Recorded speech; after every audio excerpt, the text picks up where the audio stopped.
What's up, everyone? So on this episode of Wing It Motorsports Garage, we're down here in Memphis, Tennessee. We got Caleb over here, teammate. We're going to tune our JZ cars. The 350Z is up on the dyno right now. Forrest is strapping it down and, well, bolting it up, actually. And then the 1J Coupe sitting here, sitting pretty, a little banged up, but that's okay. So this is Forrest's new shop. He was over at Dyno Speed just down the street. He was renting space with their dyno. But he finally was able to move out and get his own place. So this is it here. It's pretty cool. It's kind of a bare bones setup. That's him there. So, hey Forrest, you want to talk about your new dyno a little bit? Oh yeah. So I got a Dynacon 3500 pod.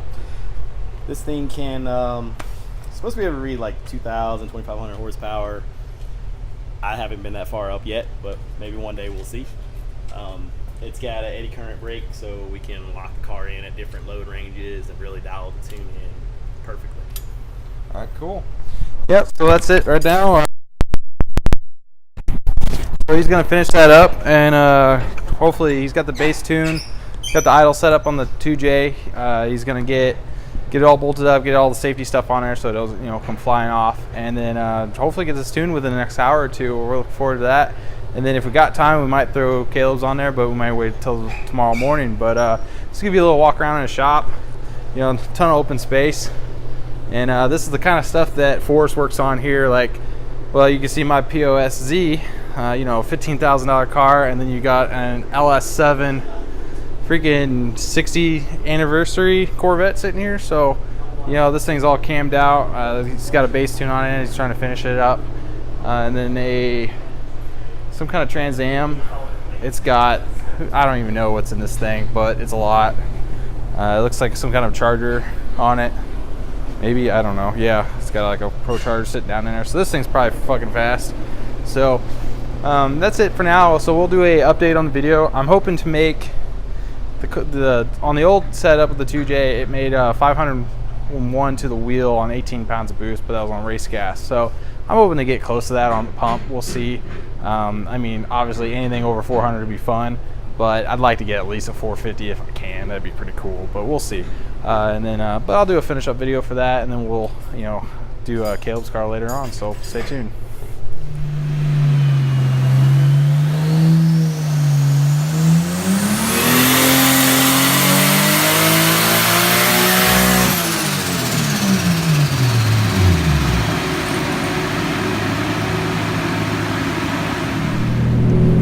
Morning, everybody. So we're here at Forrest shop, Tune by Forrest. It's a rainy day down here in Memphis.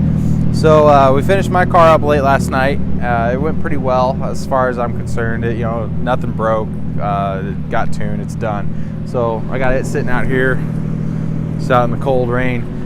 We made 405 wheel horsepower with it, but it is also detuned a little bit from before because I do want a street tune for it, an actual street driver. I suspect that my fuel pump might have been causing a little bit of issue to let me get a little higher. I was thinking it was going to be closer around like 450 wheel, but with the new settings on Forrest's new dyno, it's kind of hard to say. It might just be kind of a heartbreaker type number. So, it's good to go. I can actually drive it. It's tuned on 93. It's nice and streetable. I'm satisfied with it. I'll probably go back through the fuel system and see if there is an issue. It looked like I couldn't get past 50 psi in on the gauge, so it might be something like that. But anyways, I'll do a little quick view of Caleb's car. He's running it right now, so.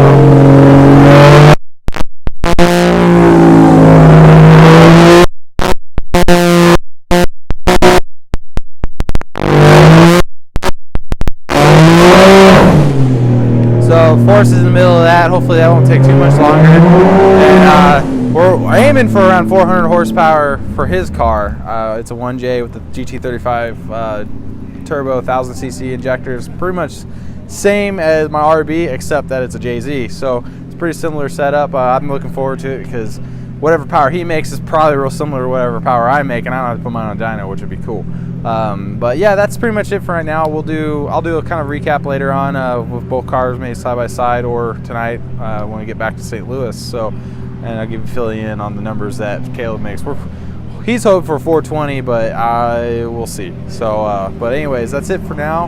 Hope you guys are enjoying this little episode on one of our first trips out of town, which is pretty cool. Get a little different scenery out of the garage. So hope you're enjoying that. See you later. What's up? So we're back in Missouri. We got back late last night after finishing up Caleb's tune. His car made right under 400 horsepower wheel, somewhere in there. I forgot the number. If you want to find out with him, you can hit him up, whatever. Anyways, it's dialed and it feels really good. We had to get out of there. The storm was getting kind of bad, the weather and everything, so we didn't get a video to finish up there, so that's why I'm doing it now. But anyways, it was a 3.5 hour drive. We got back late last night. I unloaded the Z and drove it home with my truck at work, so I wanted to actually be driving it this week.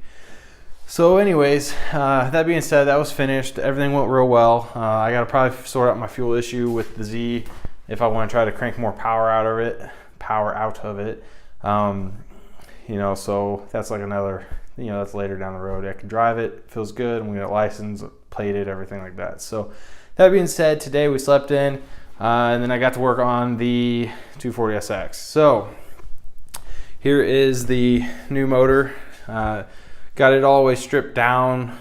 I guess mostly today and the other day. I still got to pull these studs out for the exhaust, but pretty much ready to go as far as assembly back together. I've already studded it. I did it the Cummins way.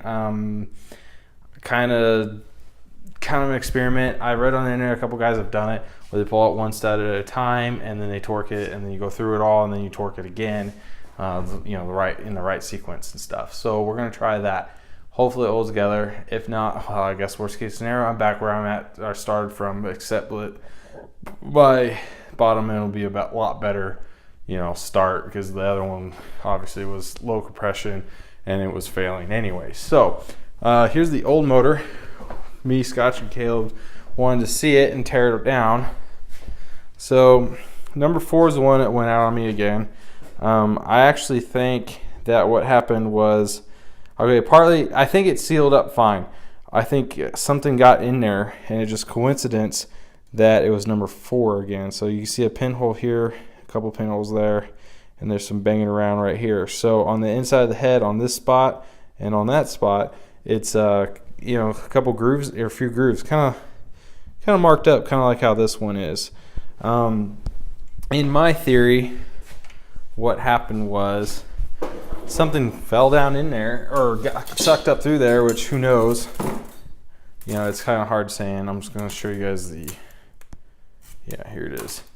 So something possibly fell down into got through the intake, maybe, I don't know, just something, and got in there, started banging around, and when I boosted it, got in between the piston and the head, and maybe got sandwiched in there, which caused it to lift whenever I actually pushed a little boost through it on my testing.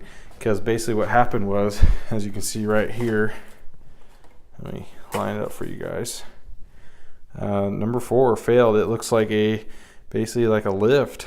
Both sides burnt out, and then caused it to leak coolant extremely fast. So that's kind of what I'm thinking. I mean, I may be wrong. It's just a theory. But as far as, it was ARP down.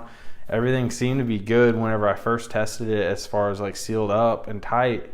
And I had a straight edge to the head and a block, and it seemed fine. So I think something just got in there and it actually caused an issue. So I tried to be as clean as I could when I did it, but these things happen when you tear apart into the engine.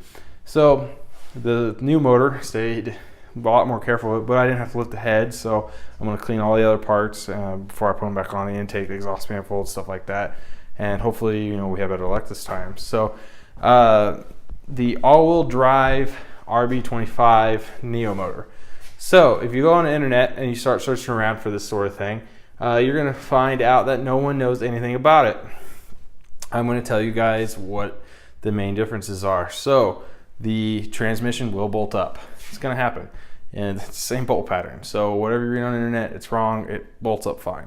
2, the oil pan. So you have the old oil, or this is the rear wheel drive oil pan, which is full of mixed oil, so I'm going to have to clean that out. And then you have the all-wheel drive, has the diff. So if you take an RB26 oil pan and you can cut and the axle sections out, and then you can re-stub it, or not stub it, but cap it, you know, with aluminum, take it all back up. You can do that. I'm probably not going to. So the pickup is,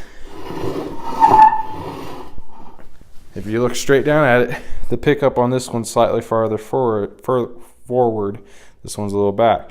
So what I'm actually going to do is I'm going to notch this one out with the baffling, and then I'm going to take that chunk and I'm going to place it back here so it's baffled in the back, and then I keep the all-wheel drive pickup in the car or in the engine, so I don't have to change anything like that. So then you go, well, how come will the oil pan bolt up? Yes.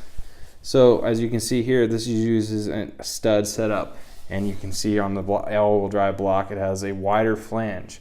But if you get under here, of course it's hard to see, but it has the 10mm holes. There's one there, and then they go all the way down. So you can just take a rear-wheel drive oil pan and it'll bolt right up. So that's what I'm gonna do to make it a lot simpler, be a lot easier to go. And then the same thing with the oil pickup. So here, this is the all-wheel drive. This is the rear-wheel drive, or just, you know, the regular rear-wheel drive pickup. It has the bolt holes for it, but it does not have the port. If you wanted it, you would probably have to drill into that. I'm not going to do that. I'm just going to use this, but they're pretty much the same height. So I'm just going to use this one and notch my oil pan and then, you know, kind of weld it up. It's the easiest way to do this. So that's my plan for this. I probably won't make another video until it's in the car running and driving, and, you know, we'll go from there. We have 5 days till the next event. I'm gonna try to bust some ass and get this done. But I hope you guys enjoyed the out of town dyno polls. It probably could do a little better on the editing stuff, but it's still a work in progress. You know, between me and Kayla, we're just so busy. It's hard to get the stuff done, you know, nice and correct as you know, like the better YouTube guys do it. So anyways, I'm done for the day. I'm gonna try to get back to this you know, tomorrow, next Tuesday, and Tuesday, try to finish it up. So looking forward to get it running. See you guys later.